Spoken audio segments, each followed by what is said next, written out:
Hello नमस्कार। महाविद्यालय के इस यूट्यूब चैनल पर एक बार फिर से आप सभी का स्वागत है।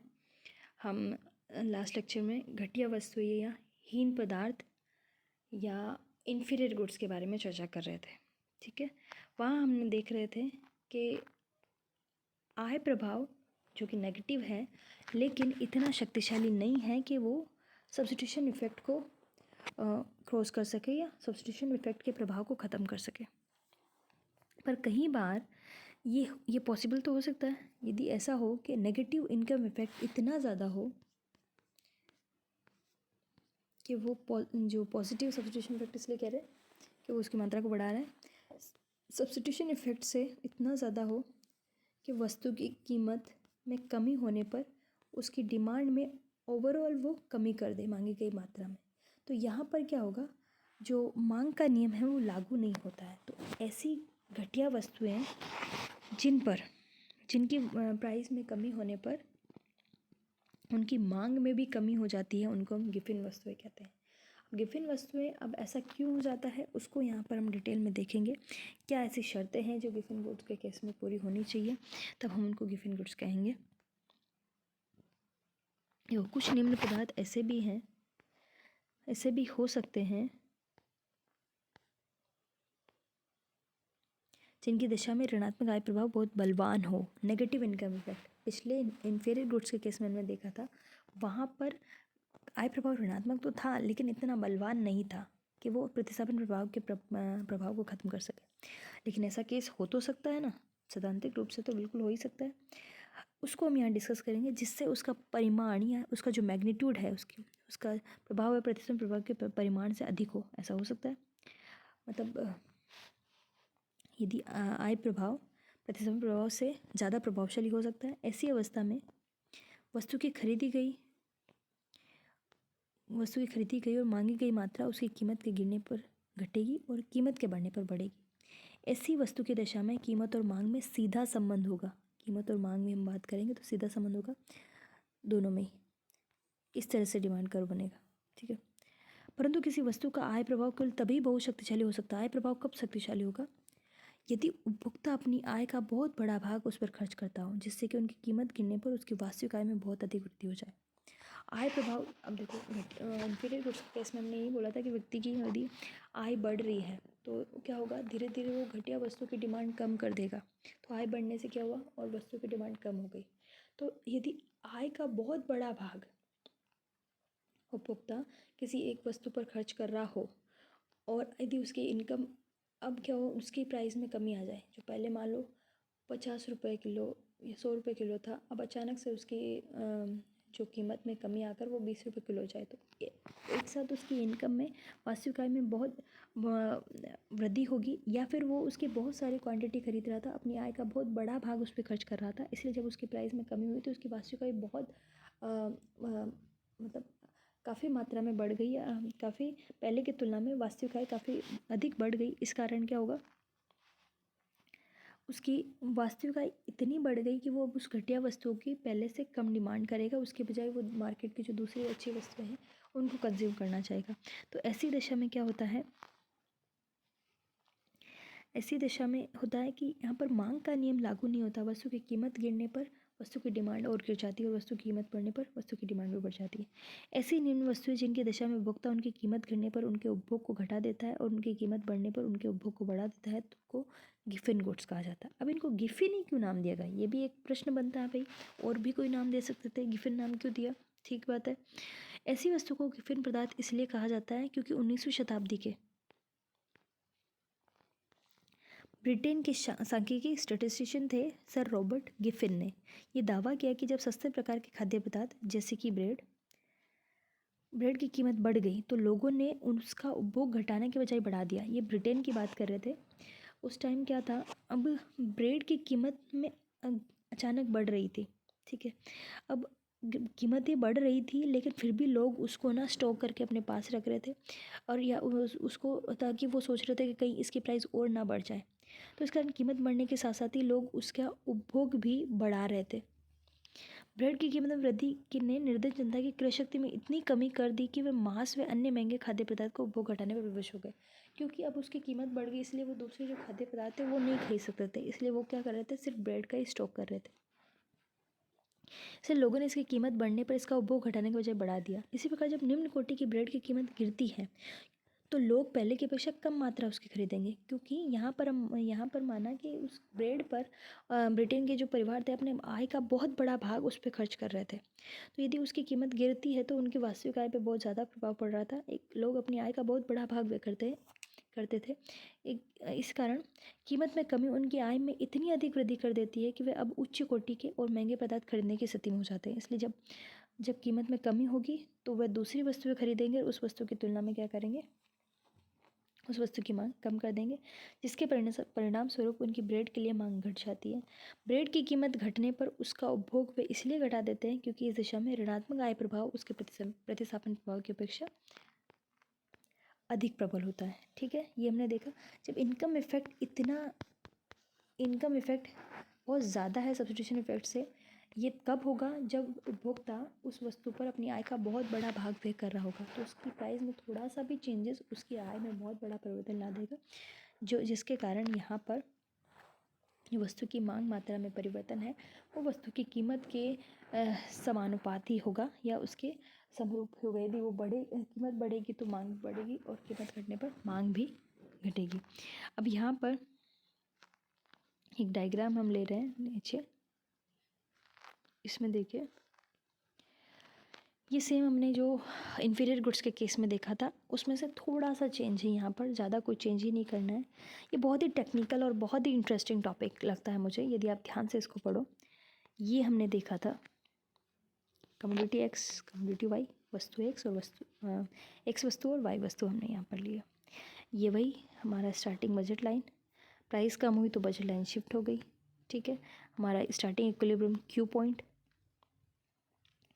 वही क्यू था। अब वापस हम इसका सब्स्टिट्यूशन इफेक्ट देखने के लिए क्या करेंगे, हिक्स विधि से इसकी बजट लाइन को इतना शिफ्ट करेंगे कि ये पहले वाले ऐसी कर्व पर पहुंच जाएंगे। बजट लाइन को इतना हमने रिड्यूस किया, क्यों किया, क्योंकि कीमत कम होने की वजह से उपभोक्ता की आय बढ़ जाएगी, वास्तविक आय बढ़ जाएगी। उसको कंपनसेट करने के लिए हिक्स विधि के अनुसार हम यहाँ इस बजट लाइन को इतना शिफ्ट करेंगे या उसकी आय को इतना कम करेंगे कि वो पहले वाले संतुष्टि के स्तर को प्राप्त कर ले, मतलब पुराने वाले उदासीनता वक्र पर पहुंच जाए। तो ये जो बिंदु होगा वो एस बिंदु पे होगा, वहाँ पर टच करेगा, ये लाइन हमें मिलेगी। तो अब जो दूसरा इक्विलिब्रियम मिला हमें, क्या एस मिला, तो क्यू से जो एस तक हम आए हैं ये क्या बता रहा है, क्योंकि एक्स वस्तु की प्राइस कम हुई तो ये वाई से सस्ती हो गई, तो सब्स्टिट्यूशन इफेक्ट तो हमेशा नेगेटिव होगा। कहने का मतलब जब इसकी प्राइस कम होगी तो ये वाई एक्स वस्तु की मात्रा को बढ़ाएगा ही। ठीक है, यहाँ पर उसकी मात्रा को बढ़ाएगा ही, जैसे तो एम से ओ एम से बढ़ाकर ओ एम ओ एच कर दिया। ठीक है, सब due to substitution effect X वस्तु की डिमांड ओ एम से बढ़कर कितनी हो गई, ओ एच, ओ एम से बढ़कर ओ एच हो गई है। ठीक है, इतनी बढ़ गई। लेकिन अब क्या, मान लो इस एस पॉइंट से अब हम आय प्रभाव देखने के लिए यदि उपभोक्ता से ली हुई आय उसको वापस दे दी जाए तो वो कहाँ पर पहुँच गया, आर पॉइंट पे। इसको बनाते हुए यही ध्यान रखना है, नॉर्मल गुड के केस में हम आईसी को यहाँ बना रहे थे, इन्फीरियर गुड के केस में आईसी को इन दोनों पॉइंट्स के बीच में बना रहे थे, सब्स्टिट्यूशन और क्यों दोनों पॉइंट्स के बीच में। और घटिया वस्तु के केस में आप बिल्कुल इसको इस तरह से बनाओगे, जो पहले वाला आपका इक्विलिब्रियम पॉइंट था उसके भी लेफ्ट हैंड साइड में बनाओगे, तब आप दिखा पाओगे कि जो नेगेटिव इनकम इफेक्ट है वो इतना स्ट्रॉन्ग है कि उसने सब्स्टिट्यूशन इफेक्ट को भी ओवरपास कर दिया। जो पॉजिटिव सब्स्टिट्यूशन इफेक्ट था, पॉजिटिव इस सेंस में कह रहे हैं कि वो उसकी मात्रा को बढ़ा रहा है। ठीक है, तो यहाँ पर जो सब्स्टिट्यूशन इफेक्ट था वो एम एच था।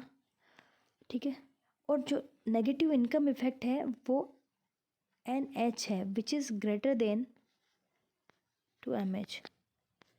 मतलब इसने तो एम एच बढ़ाई और इसने एन एच कम कर दी, तो टोटल जो रिडक्शन था ओ एम से जो वस्तु एक्स की डिमांड थी वो घट कर कितनी हो गई, ओ एन। ठीक है, ये आपको आई होप समझ में आया होगा। यहाँ पर जो चेंज हुआ है वो इसे उस ऊपर वाले आईसी में हुआ, जब उपभोक्ता को वो आय वापस दी जा रही है तो वो क्या कर रहा है, नेगेटिव इनकम इफेक्ट के कारण इसकी डिमांड और बढ़ा दी ताकि वो जो अच्छी वस्तुएं हैं उनको खरीद सके। ठीक है,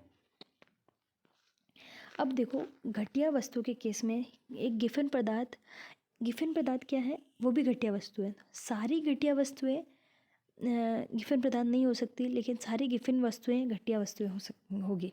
ठीक है, ये भी एक प्रश्न बनता है, एक ऑब्जेक्टिव प्रश्न है कि कौन सा स्टेटमेंट सही है। All inferior goods are Giffen goods और all Giffen goods are inferior goods, कौन सा सही होगा? गिफन वस्तु भी एक घटिया वस्तु है, तो सारी सारी घटिया वस्तुएं गिफन वस्तुएं ज़रूरी नहीं है, लेकिन सारी गिफन वस्तुएं घटिया वस्तु होगी, ये तो मस्ट है। ठीक है, वस्तु क्या हो? निम्न पदार्थ की हो। पहली जो शर्त है वही है, वस्तु क्या होगी? निम्न पदार्थ की हो, जिसका ऋणात्मक आय प्रभाव शक्तिशाली हो। आय प्रभाव क्या हो? ऋणात्मक हो लेकिन शक्तिशाली हो। इन्फीरियर गुड के केस में भी आय प्रभाव ऋणात्मक था लेकिन शक्तिशाली नहीं था। लेकिन ऐसी वस्तुएं, ऐसी इन्फीरियर गुड्स जिनमें ऋणात्मक आय प्रभाव शक्तिशाली हो। उस वस्तु का प्रतिस्थापन प्रभाव कम हो। उस वस्तु का क्या हो? प्रतिस्थापन प्रभाव कम होगा ओब्वियसली। ठीक है, ये इसी में आ गया। मेन जो दो ही कंडीशन है। दूसरा है उस वस्तु पर आय का एक बहुत बड़ा भाग व्यय किया जाता हो। दो एक बहुत बड़ी बड़ी इसकी शर्तें हैं। या एक तो वो घटिया वस्तु हो जिस पर ऋणात्मक आय प्रभाव शक्तिशाली हो, दूसरा उस वस्तु पर उपभोक्ता अपनी बहुत आय का बहुत बड़ा हिस्सा व्यय कर रहा हो। ठीक है, तभी उसकी आय में बहुत ज़्यादा परिवर्तन होगा और वो अच्छी वस्तुएं परचेस कर पाएगा। इस कारण यहाँ पर मांग का नियम लागू नहीं होगा। उपयुक्त विवरण से स्पष्ट है कि अनुमान व विश्लेषण से हम निम्नलिखित अधिक सामान्य मांग का नियम more general law of demand प्रतिपादित कर सकते हैं, जिसमें मार्शल का मांग नियम केवल एक विशिष्ट स्थिति है। देखो यहाँ पर जो गिफिन वस्तु के केस में है, अब यहाँ पर हम 3 केस दे सकते हैं। अनुमान वक्र विश्लेषण के माध्यम से हम 3 केस हम देख सकते हैं। जब आय प्रभाव धनात्मक हो या शून्य हो, या तो आय प्रभाव के कारण कोई परिवर्तन नहीं हो सकता, या उस एक वस्तु की मात्रा को बढ़ा रहा है, तो वस्तु की मांग मात्रा और उसकी कीमत में परिवर्तन विलोम दिशा में होगा। मतलब कहने का मतलब पीएक्स में कमी हुई तो डिमांड में वृद्धि होगी, क्वांटिटी डिमांडेड में। मतलब इस तरह से मांग वक्र होगा। इस केस में क्या है? जब सामान्य वस्तु के केस में आय प्रभाव धनात्मक है या तो शून्य है, या तो आय प्रभाव के कारण व्यक्ति की आय बढ़ने पर उस वस्तु पर कोई प्रभाव, वस्तु की मांगी गई मात्रा पर कोई प्रभाव नहीं पड़ रहा है, लेकिन वो दूसरी वस्तु की तुलना में सस्ती हो गई इसलिए उसकी डिमांड बढ़ रही है, तो भी विलोम संबंध होगा। जब किसी वस्तु का आय प्रभाव ऋणात्मक होता है परंतु प्रतिस्थापन प्रभाव की अपेक्षा क्षीण होता है, ऋणात्मक तो है ही, जैसे हमने घटिया वस्तु के केस में देखा था, हीन पदार्थ के केस में देखा था, तो उसकी मांग मात्रा उसकी कीमत परिवर्तन की विलोम, उसमें वहाँ भी विलोम भी मतलब विपरीत रिलेशन ही होगा। हमने अभी देखा थोड़ा लेस स्टीप होगा, मतलब इलास्टिसिटी कम होगी, लेकिन फिर भी यहाँ पर मांग का नियम तो लागू हो ही का होगा। और तीसरा केस है जो अभी गिफन वस्तु का देखा, जब किसी वस्तु की आय प्रभाव ऋणात्मक हो और वो प्रतिस्थापन प्रभाव से ज़्यादा शक्तिशाली हो, तो वहाँ पर उस केस में क्या होगा? मांग का नियम लागू नहीं होगा वहाँ पर। अब देखो यहाँ पर जो हमारा जो डिमांड कर्व बनेगा वो पीसीसी से हम बनाएंगे तो इस तरह से बनेगा, क्योंकि देखो पहले एक पॉइंट था, सॉरी पहले ये पॉइंट था, ये मिला, प्राइसेस कम हुई तो डिमांड भी कम हो गई, तो 2 पॉइंट को मिलाएंगे तो इस तरह से हमें एक डिमांड कर्व मिलेगा। ठीक है, अब ये 3 केस हैं। जब उपयुक्त प्रथम और द्वितीय शर्त पूरी होती है तो मार्शल का नियम लागू होगा, मार्शल का मांग का नियम। फलस्वरूप वस्तु का मांग वक्र बाएं से दाईं और नीचे की ओर झुका होगा। जब उपयुक्त तृतीय दशा, ये वाली जो गिफन वस्तु की थी, होती है तो वह गिफन पदार्थ का उदाहरण होगा। ऐसे पदार्थ मांग वक्र ऊपर चढ़ता हुआ होगा इस तरह से, अर्थात धनात्मक ढाल वाला होगा। मार्शल ने गिफन पदार्थ को अपने मांग के नियम का अपवाद माना। मार्शल इसकी व्याख्या नहीं कर पाए थे, लेकिन जो उदासीनता वक्र पद्धति है, अनुमान वक्र पद्धति में, हाँ, यहाँ पर आय प्रभाव और प्रतिस्थापन प्रभाव या कीमत प्रभाव को इन दोनों में विभाजित कर कर यहाँ पर इन्होंने अच्छी तरीके से इसको एक्सप्लेन किया है कि किस तरह से गिफन पदार्थ होने का क्या कारण है। गिफन पदार्थ वहाँ होगी जहाँ पर इसकी अवस्था में ऋणात्मक आय प्रभाव होगा, वो प्रतिस्थापन प्रभाव से अधिक होगा। तो ऐसे केस में हमें एक सैद्धांतिक रूप में गिफन वस्तु का जो क्लैरिफिकेशन हमें यहाँ पर मिलता है। क्योंकि मार्शल ने क्या किया था, कीमत में परिवर्तन कि आय प्रभाव की उपेक्षा की अथवा उसे विचार में नहीं लिया, तो गिफन पदार्थ की कीमत में परिवर्तन के फलस्वरूप उपभोक्ता की मांग में परिवर्तन की समुचित व्याख्या न कर सके। यहाँ पर ये बता देना उचित होगा कि उपयुक्त प्रतिशत की पूर्ति होना बहुत कठिन है, ये भी है। ठीक है, ये एक सैद्धांतिक रूप से सही है, लेकिन आप एक व्यावहारिक रूप में देखो तो ऐसा नहीं होता जनरली कि किसी वस्तु की कीमत बढ़ने पर उसकी मांग भी बढ़ रही है। ठीक है, बहुत ही रेयर चांस में, लेकिन व्यावहारिक दृष्टिकोण से ये उतना सही नहीं है, लेकिन सैद्धांतिक दृष्टि से असंभव भी नहीं है। ठीक है, परिणाम स्वरूप कीमत प्रभाव से उत्पन्न हुआ आय प्रभाव जब ऋणात्मक भी होता है तो इतना कम होता है कि ये प्रतिशत प्रभाव को कैंसिल नहीं कर सकता।